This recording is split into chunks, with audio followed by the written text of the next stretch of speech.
Happy New Year, everybody. Hello, this is Judy, and for the next hour, I will be reading from the January 5th, 2026 issue of the Toronto Star on the Niagara Frontier Radio Reading Service. I will do my best to pronounce all names and words correctly, yet please forgive me if I do not. Our first article is titled A Solution Looking for a Problem. Doug Ford's full-time return to office mandate starts this week, despite objections from the union. In August, Premier Doug Ford mandated OPS workers return to in-office work 5 days a week starting January 5th. The 5-day per week mandate was phased in, with workers having to come into the office 4 days a week since October. And there's a photo, and it's of office buildings, and the caption is, "The McDonald Block, a major government complex at the corner of Bay and Wellesley Streets, which is expected to house 6,000 government workers, remains under construction with no opening date announced." And that photo was taken by Steve Russell of the Toronto Star. This article was written by Ryan Tumilty, Tumilty, of the Ottawa Bureau. Ontario Public Service OPS workers will return to the office full-time this week over the objections of public sector unions who say the government's return to work mandate is a poorly thought out slap in the face to workers. In August, Premier Doug Ford mandated OPS workers return to in-office work 5 days per week started January 5th. The 5-day per week mandate was phased in, with workers having to come into the office 4 days a week since October. Ontario Public Service Employees Union President J.P. Hornick said the Ford government's mandate makes no sense. In quotes, "This is a direct show of disrespect to public service workers, and it's typical of this government to make a unilateral decision without adequately consulting the people who are going to be affected," they said.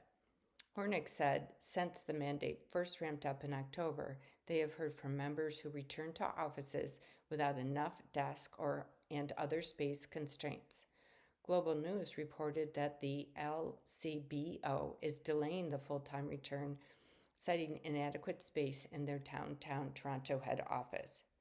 Ontario public servants began widespread work from home during the early days of pandemic in 2020 and have faced gradual return to office mandates beginning in the spring of 2022. As the Star reported in December, there are nearly 11,000 requests from the approximately 60,000 Ontario government employees for, in quotes, alternative work arrangements, many seeking to maintain at least one a day working from home. Those requests can also include people seeking compressed work weeks or shifts to part-time employment. Hornick said the vast majority of those requests have not been addressed and workers are still expected into the office on Monday. In quotes, "It's unlikely that we're going to see those reviews happening before people are back in the office, which means you've got literally thousands of OPS workers returning full-time with these applications sitting untouched," they said. Hornick said the Ontario government's insistence on a full return to work ignores the challenges public servants will face when it comes to picking up children from school or daycare or helping with the care of elderly family members. "This seems to be a solution looking for a problem," they said. "Every indication is that productivity will lower because people are going to be spending their time commuting." The union has also filed a complaint with the Labor Relations Board because a change is happening in the middle of collective bargaining when there's supposed to be a freeze on workplace changes, but that complaint won't be heard until the end of January. Mark Sonnenberg, who works for the provincial agency Ontario Creates, said the move to end hybrid work will mean a longer commute for him more often, with more expenses and more frustration. In quotes, "It's actually going to make society worse. It's going to increase healthcare costs. It's going to increase stress. It's going to increase road rage," he said. Sonnenberg commutes to an office in downtown Toronto via bike or transit and said the change means spending more money on transit on the days he takes the TTC. He said his family contemplated a move outside the city when hybrid work became the norm, but any plan to move is now upended because he has to be in the office 5 days a week. He said he doesn't understand why the government has suddenly decided that public servants can't do their jobs from home. The hybrid model that has existed for quite some time was working, and all of a sudden now it's become quite a contentious issue, he said. He said when he is in the office, he often finds himself on video conference calls anyway and sees no good reason why hybrid work can't continue. In quotes, the big issue for all of us is the stress of it and commuting back to a downtown core to support businesses that we're supposed to subsidize. Liz Toomey, Tuomi, a spokesperson for Treasury Board President Carolyn Moroney, said the government is moving ahead with a plan and ready to return to a pre-pandemic normal. In quote, we are preparing to welcome employees back full-time in the workplace 5 days a week in January, returning to the standard that was in place prior to the pandemic, she said in an email to the Star. The 5 days per week in workplace standard is aligned with other provinces, cities, and organizations across Canada. The Macdonald Block, a major government complex at the corner of Bay and Wesley Streets, which is expected to house 6,000 government workers, remains under construction with no opening date announced. Toomey said more than half of workers are already in the office full-time, and the vast majority of government departments have the space to accommodate all of their staff. She said the government is working through the backlog of alternative work arrangements, but in the meantime, employees are expected to be in the office full-time. Quote, managers have clear guidelines to review alternative work arrangement requests case by case. The expectation remains that the Ontario Public Service will be back in the workplace 5 days a week by January 5th, she said. Federal public servants are currently required to be in the office 3 days per week, with executives expected to be in the office 4 days. In early December, Prime Minister Mark Carney hinted that more changes could be coming to the federal government's mandate, but no announcements have been made. Many private sector employers have also ended or curtailed work-from-home policies. Canada's major banks moved to 4 days per week in the office this fall, while Rogers is mandating employees work 5 days in the office starting this February. Ryan Tumati is an Ottawa-based reporter covering Parliament Hill. You can email him at rtumilty@thestar.ca. This next article is in the GTA section, and the title is It's Not a Great Start.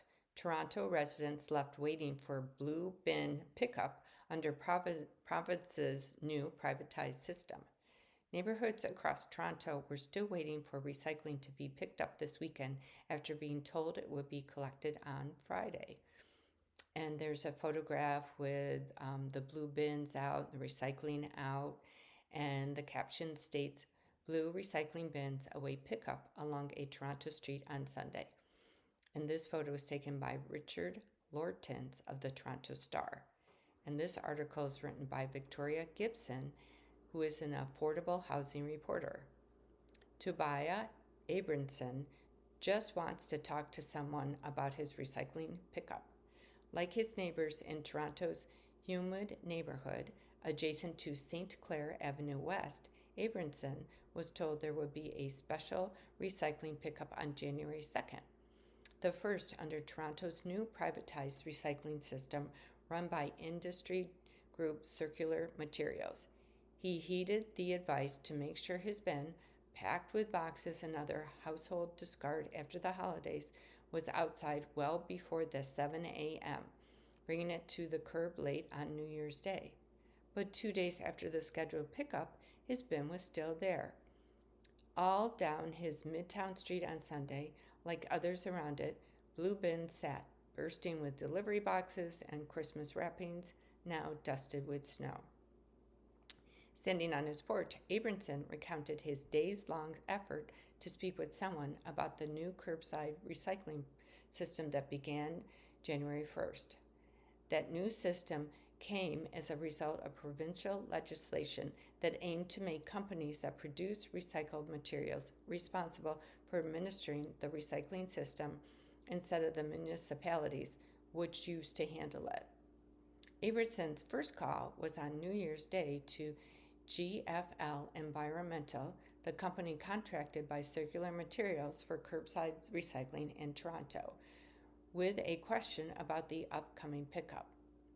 Their call center was closed, Abramson said.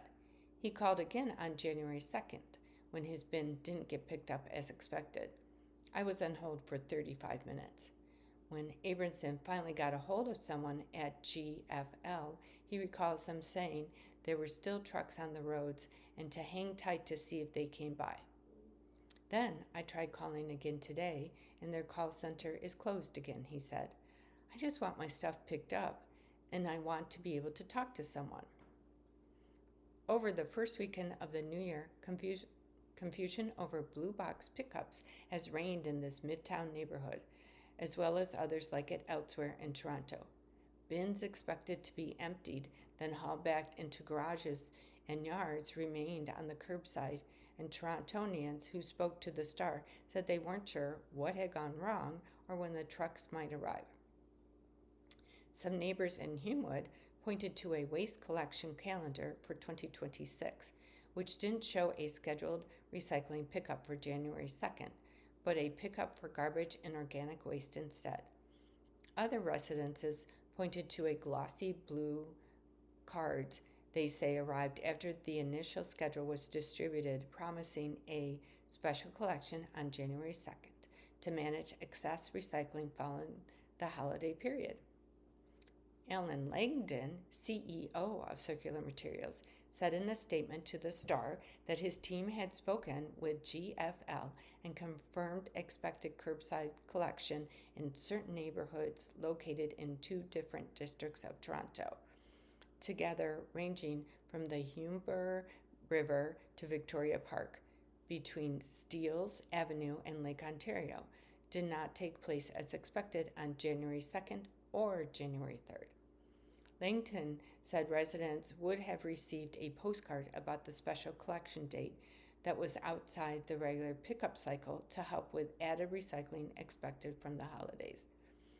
Any household that did not receive a collection will be collected starting tomorrow and during the week. Residents are asked to please leave their recycling out to support pickup, Langdon's statement on Sunday said. We apologize for any inconvenience and thank residents for their patience and engagement. Council Josh Matlow, whose Toronto St. Paul's ward includes the Humewood area, said he got emails from confused residents over the weekend.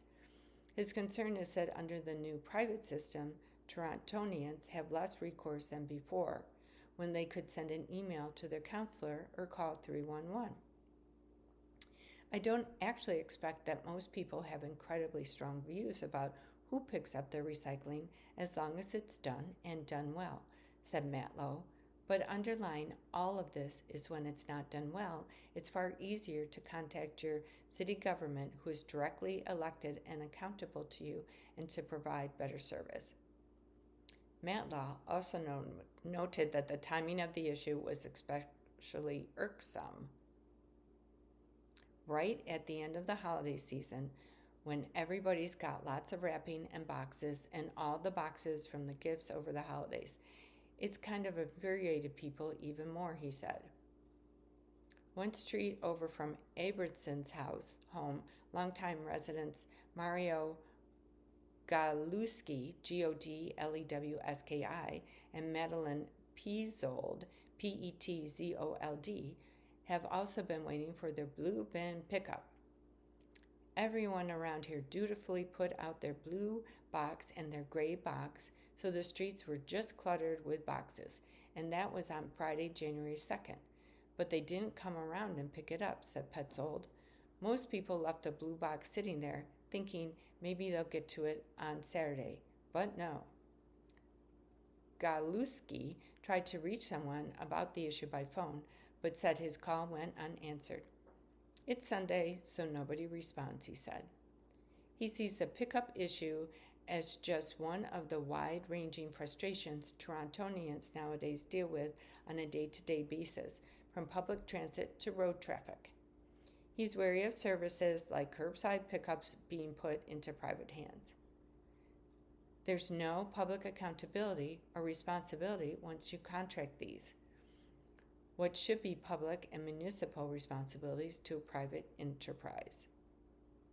In Petzold's eyes, the pickup problem also remains a municipal issue despite being handled to a private enterprise, as the bins are now blocking sidewalks. In quotes. So who do you call now? If you call your city councilor, they're going to say, no, we don't deal with blue boxes. If you call the blue box people, they either don't answer or they're a private company, so there's no responsibility.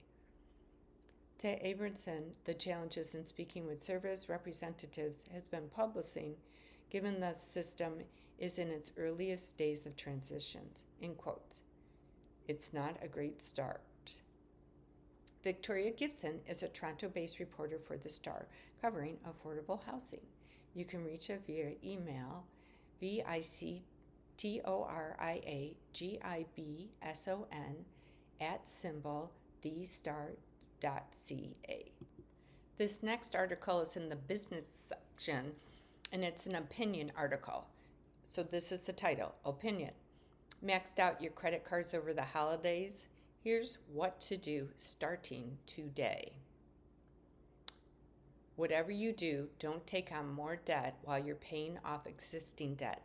Leslie Ann Scorgie, Scorgie, writes. And this article was written by Leslie Ann Scorgie, who is a contributing columnist. And Leslie Ann Scorgie is a Toronto-based personal finance columnist and a freelance contributing columnist for The Star. You overdid it, but you're going to be okay. You'll need to act swiftly, however. Credit card debt becomes more expensive as time passes. That's because the interest on balances carried past the 30-day mark is charged daily and at a rate typically of 20% or higher. So bring on all that good January motivation and get this credit card debt sorted. Pause all spending. Whatever you do, don't take on more debt while you're paying off existing debt.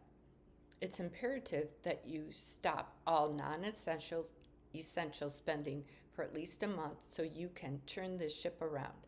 Non-essentials are things like shopping for clothes and shoes you don't need, takeout and coffee purchases you can avoid by preparing food and drinks at home, changing social plans so they don't cost anything, and postponing the ones that do. If there are subscriptions that need to be canceled or downsized, do all of this promptly. By shrinking spending to only essentials like your rent, groceries, and cell phone, you'll save money and you can think more clearly and strategically about the following steps.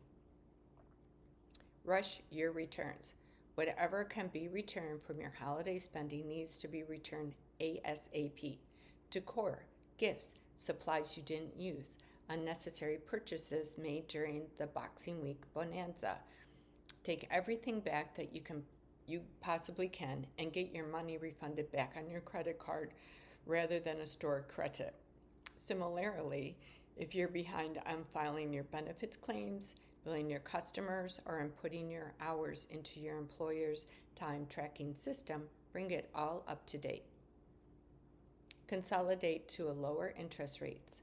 Now that all the spending has essentially stopped and refunds have been applied to balances, you can see what you owe on which cards and when it's all due. Explore consolidating all the credit card balances to a lower rate loan or line of credit. This will bring down the interest costs and usually the total payment amount you pay every month, which means more of your payments can go towards the principal balance rather than the interest. Consolidation loans vary widely among lenders, but going with a lender you already have a relationship with can produce the best outcome. Too many hard credit inquiries will negatively impact your credit score. So if you're initially declined, wait 6 months before applying again. During that waiting period, bring down those balances as much as possible on all your cards. Some people turn to family members to privately consolidate debt. If this is an option for you, explore it. Just ensure you've got a contract and know if there are strings attached. Put a dent in the most expensive balance. What can you do to raise some extra money pronto?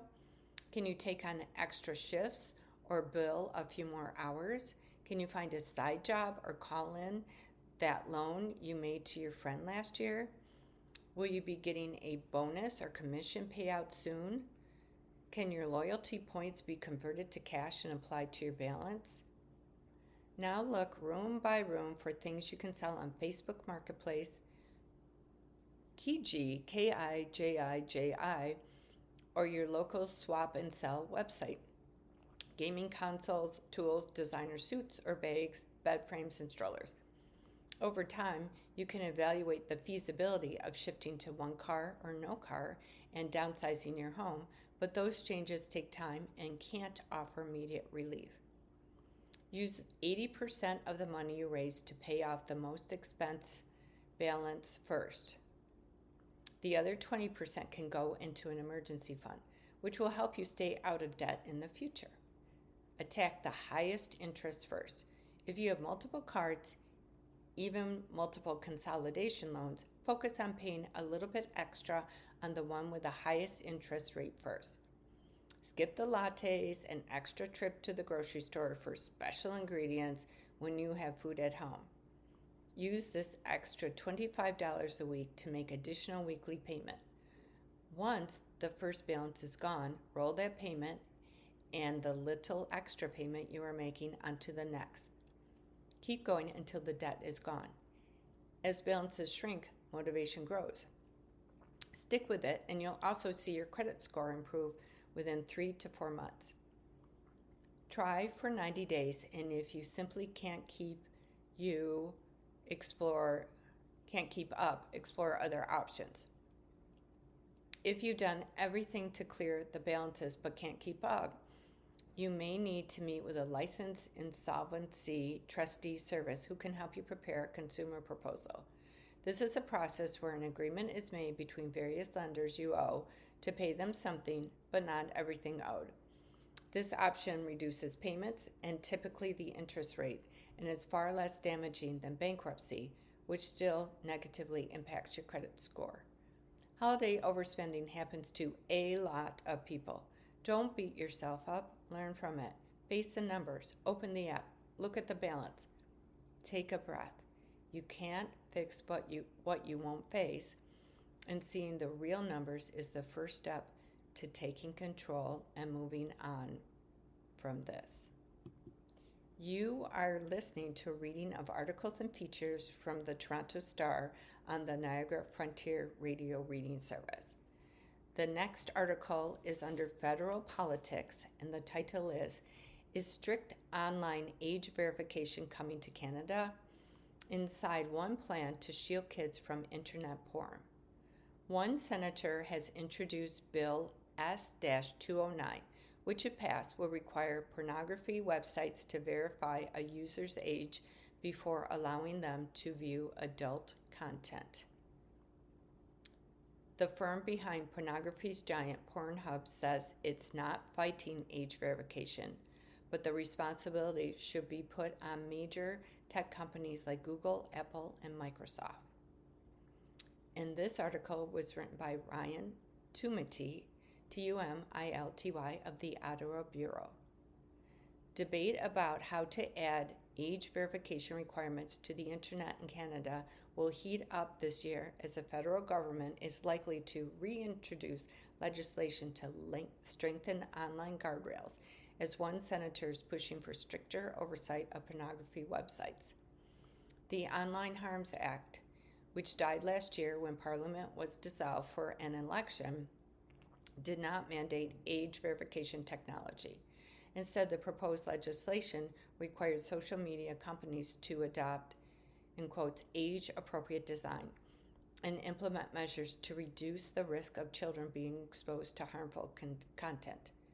The Carney government has signaled that it intends to reintroduce the legislation, though not in the exact same form.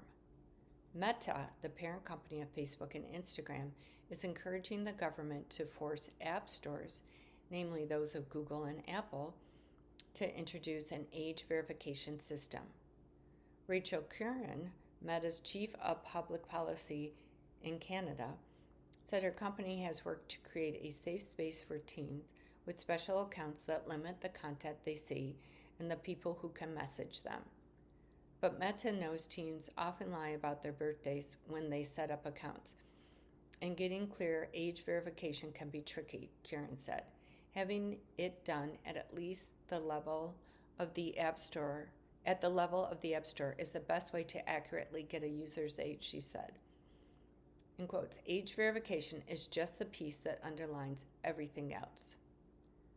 Senator Julie Miville-Deschene, and that's Miville-Dechene, has introduced Bill S-209, which, if passed, will require pornography websites to verify a user's age before allowing them to view adult content.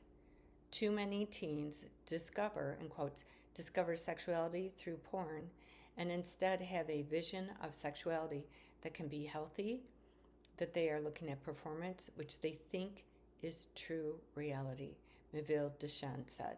The problem is there is currently little to stop a user from lying about their age.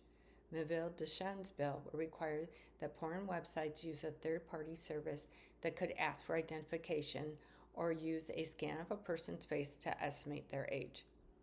Already, some jurisdictions are taking steps that require cross-referencing a potential user with known government identification. Several U.S. states and the United Kingdom have passed laws that are similar to Miville-Deschene's bill. The bill has been reintroduced in the Senate, but has not yet moved to the House of Commons for consideration. The senator's last attempt moved through the Senate and through 2 readings in the House of Commons, receiving support from members of all political parties before dying on the order paper. Canada's pornography industry, however, argues that something like Meta's pitch is a better way to go. App stores are where people download apps, like Instagram, for use on their devices. A similar law is now in use in California, and other jurisdictions are considering similar changes. To work, the legislation will require that the device, such as a tablet or mobile phone, know the age of the user. Accomplishing that would mean using identification or face scans to verify a user when the device is first set up. After that, the device would send a digital signal or flag to the App Store to let them know if the person is requesting a download was over 18 or not. If a person never verifies their identity, the device would be considered an under 18 device until it is set up. Solomon Friedman, Vice President of Compliance with Ethical Capital Partners, the firm which 2 years ago bought the company behind adult entertainment giant Pornhub, says they're not fighting age verification, but putting the responsibility on major tech companies like Google, Apple, and Microsoft is the most efficient way. His suggestion is that the same digital flag that Meta wants to send to the App Store could be sent to adult websites, letting them know if a person is old enough to view pornography. In the UK, adult websites are now required to get a person's age via government ID, face scans, or credit card checks. That has resulted in a large drop in traffic to legal websites and boosted traffic to sites that are not following the law, Friedman said. In quotes, people are not going to give their ID at the point of entry for every single website or app. He said, they will just find ways to get around it. If you want actual age verification that will work, It has to happen at the device level. If the devices are going to be making this age signal available to apps, it would be absurd for them to not make it available to websites, he said. The proposed digital flag would let a website know if the user was over 18 or under 18, but reveal nothing else about the person's identity. Freeman's company has written to Google, Apple, and Microsoft to encourage them to make age verification and age verification tool available through their operating systems. Freeman said rather than a government agency having to police thousands and thousands of adult websites, it would fall to these three companies. He said websites like Pornhub would deny entry to anyone who doesn't present the over 18 digital flag. Like with teens buying beer or cigarettes, all players in this debate concede that some people may find workarounds. But Freeman said device-based verification is the best solution his company can see. Meville Deschênes said she is fairly agnostic on how pornography should be kept from children, but is adamant that it has to happen and quickly. My battle is not which system and how. My battle is that we have to act, she said. She said she does worry that pornography websites are passing the buck by making the responsibility of big tech companies. They keep saying that they want to protect the children, and they haven't acted, so it's very convenient to say it should be done at the device level. Meville Deschênes said she is glad more jurisdictions are considering laws to keep children away from the harms the internet can bring them, even if they have been obvious for some time. I think we should have woken up quite a while ago. Ryan Tumati is an Ottawa-based reporter covering Parliament Hill. You can reach him at rtumilty@thestar.ca. This next article is under sports and it's hockey, and the title is Former OHL Commissioner, CHL President David Branch dead at 77. The OHL and Canadian Hockey League announced his death Monday, stating he died Sunday. No cause of death was revealed. Toronto, and this is articles by the Canadian Press. Toronto, former Ontario Hockey League Commissioner and Canadian Hockey League President David Branch has died. He was 77. The OHL and Canadian Hockey League announced his death Monday, stating he died Sunday. No cause of death was revealed. Branch was commissioner of the OHL from 1979 until his retirement in 2024. He was also president of CHL from 1996 to 2019. In quotes, "This is a very sad day for a lot of people," said OHL Commissioner Brian Crawford. David's contributions to the game of hockey will continue to impact the game for generations. The entire league mourns the loss of a great leader and visionary who oversaw the growth and evolution of the Ontario Hockey League, always prioritizing the players and putting their experience first.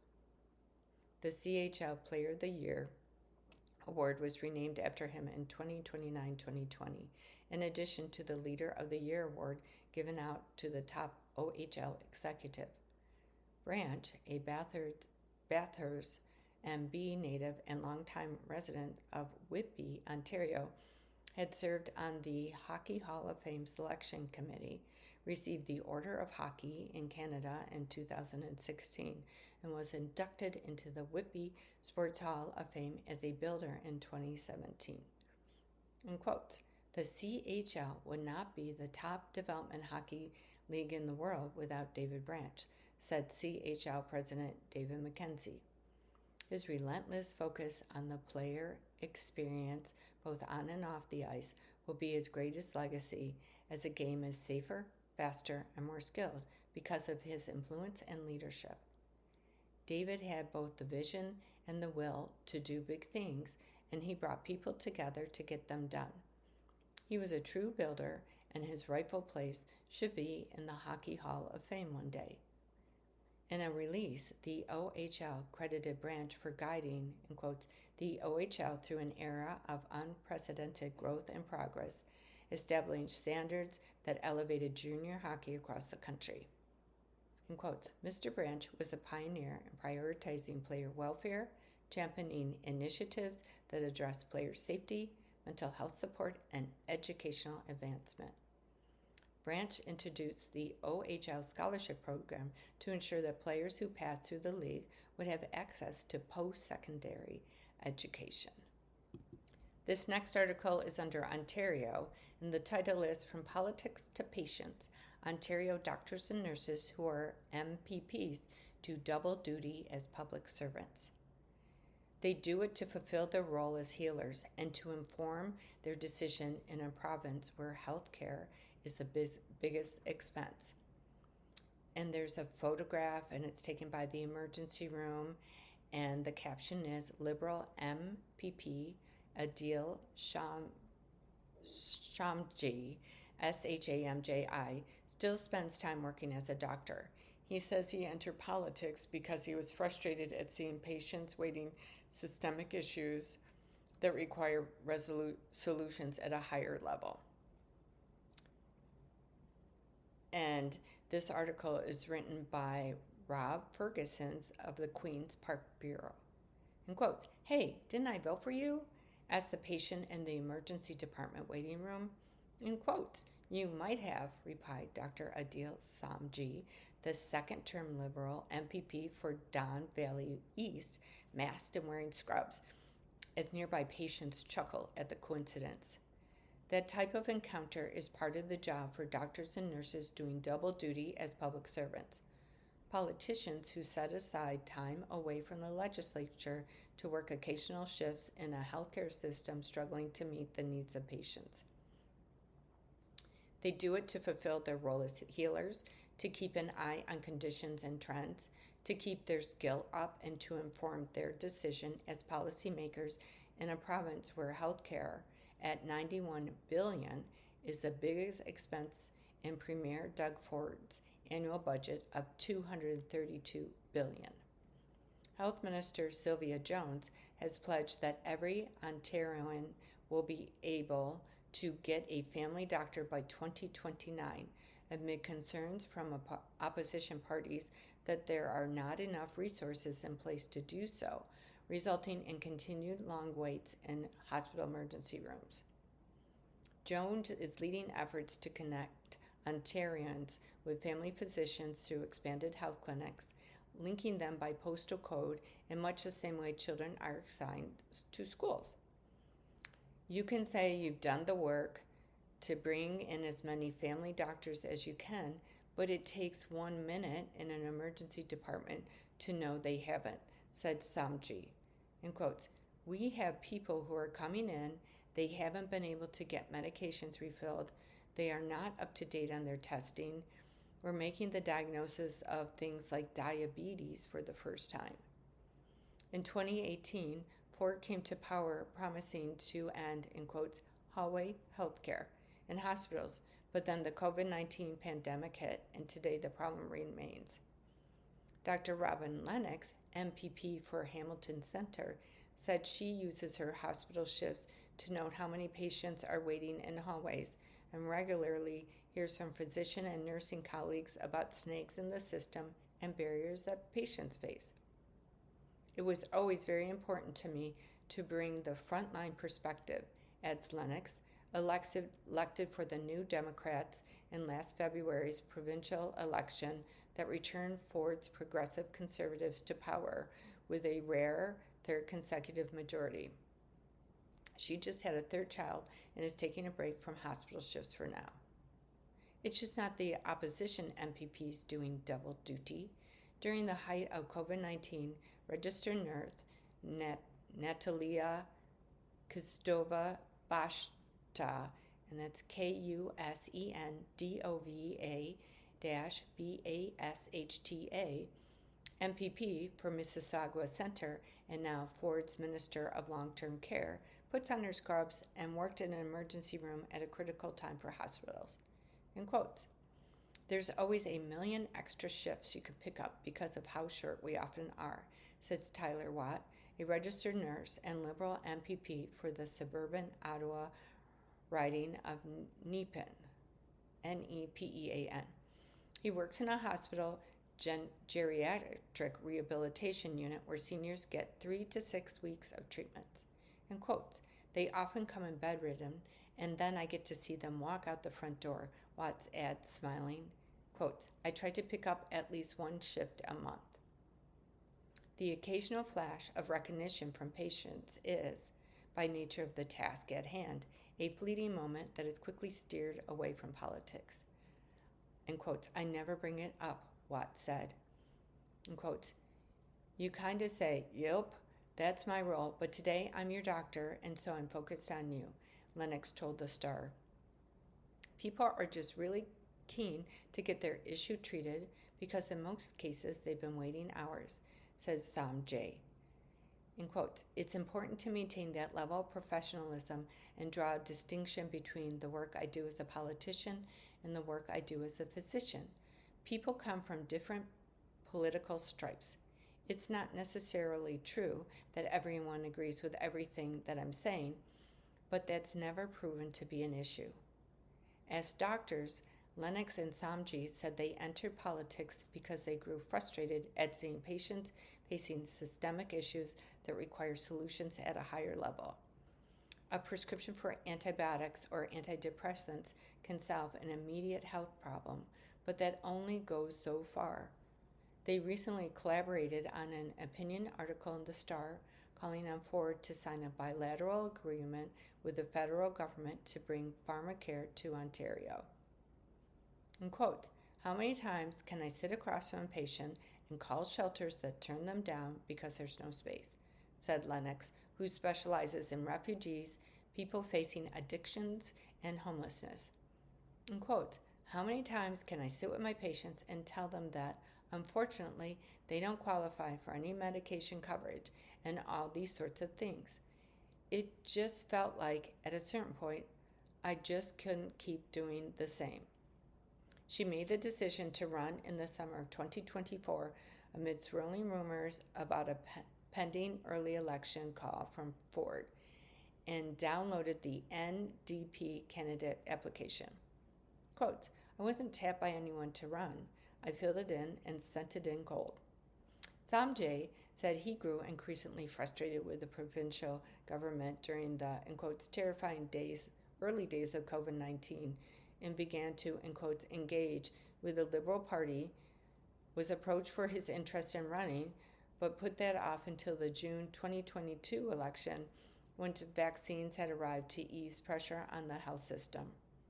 In quotes, I've worked in First Nations communities throughout Ontario and in the Northwest Territories, and what was really clear working in all those settings is that my patients were suffering because government, society, and public policy weren't working for them, he adds.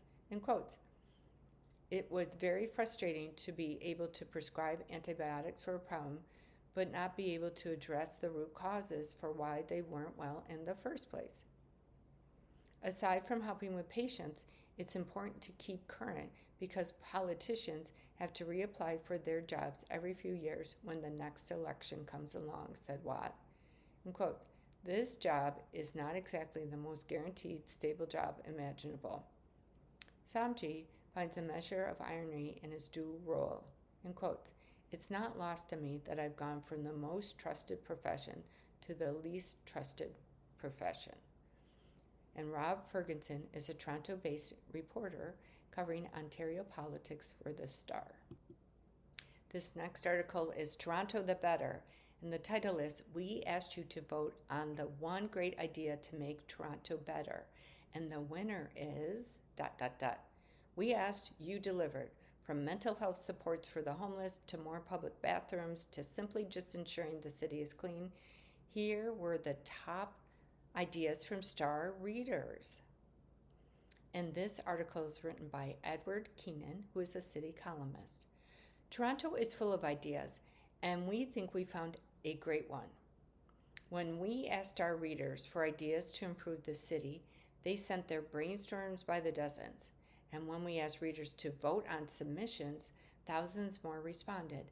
And now we've got our results. I'll get to that in a moment, but the exercise itself taught some lessons. Like that as much as we complain about getting around the city and have plenty of ideas of how to make it easier and faster, when push comes to shove, we prioritize an impoverished population in crisis and improve community spaces. Like that politically polarizing ideas such as congestion pricing for cars are less divisive to star readers. More than 1,700 voted in favor of it. Fewer than 600 voted against it. Or, like this simple fact, as much as we all like an opportunity to complain, the response to this series shows star readers are even more motivated to find a way to make things better. And their favorite way, drumroll please, is an idea to provide direct housing-style mental health care and shelters to homeless people suffering conditions such as schizophrenia and psychosis. Waterloo psychiatrist David Heath's suggestion that Toronto adopt the PRISM, P-R-I-S-M, program, which has shown great success among Montreal's homeless, topped a shortlist of 20 reader ideas in voting over the course of 2 weeks in November and December to triumph as our one great idea. Placing second was the idea that Toronto should install public washrooms in every park and subway station, perhaps following the Sanisette, S-A-N-I-S-E-T-T-E model seen in Paris, France, suggested by a reader named Rosa. The third most popular idea was to allow the flourishing of cafes and small restaurants and kiosks in Toronto parks, submitted by Grant Oyston, O-Y-S-T-O-N. The votes were tallied on December 12th, 2 weeks after the voting began.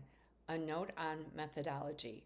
Our ballot system allowed readers to vote yes or no on each idea individually, and then allowed them to vote again to select one favorite from the entire list of 20 finalists. We added the yes votes to those received in the final list selection, and then we subtracted the no votes. And then they have a photograph it's of Peter Martin and David Heath, winner of the Toronto Star's One Great Idea contest. And that photo was taken by Peter Power for the Toronto Star. This was an unscientific process with no prizes offered.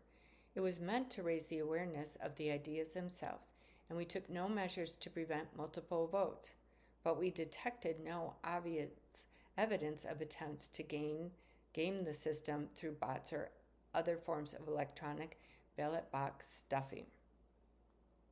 The most polarizing idea, the one that received the highest ratio of no votes to yes votes, was Bronan Keys Bevans, and that's KEYES-BEVAN suggestion that the city hold regular, in quotes, porch days in which neighbors would sit out on their front stoops, lawns, or communal apartment spaces to inspire community interactions.